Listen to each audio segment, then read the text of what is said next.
Здравствуйте, уважаемые зрители! 8-й урок. Тема нашего урока – правила атаки, блиц и рапид.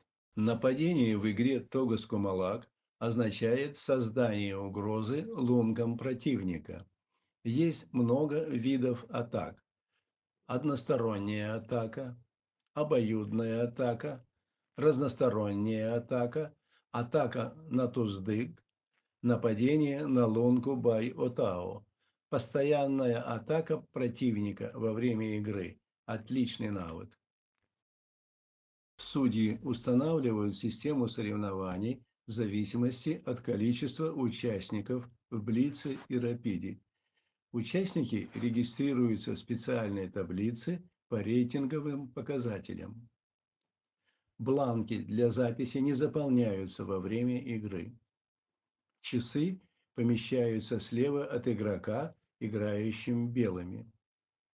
В блиц-игре каждому игроку дается 7 минут, а в игре рапид каждому игроку дается 20 минут.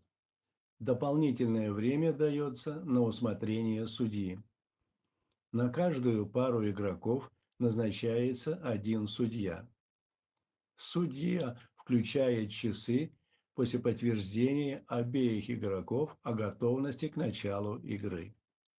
Игроки проверяют правильность размещения кумалаков на доске в начале игры, так как протесты не принимаются после начала игры. Если игрок прикоснулся к кумалаку на своей половине, не обязательно делать ход. Игрок поправляет кумалаки за счет своего времени. Игрок, уронивший кумалаки во время игры, восстанавливает их за счет своего времени. Если во время следующего хода у игрока падает флажок часов, он делает ход до конца. Судья должен остановить игру по окончании отведенного времени. Когда время на электронных часах показывает 0, часы, минуты, секунды, судья останавливает игру. В блице у судей должны быть дополнительные кумалаки. Спасибо вам большое за внимание.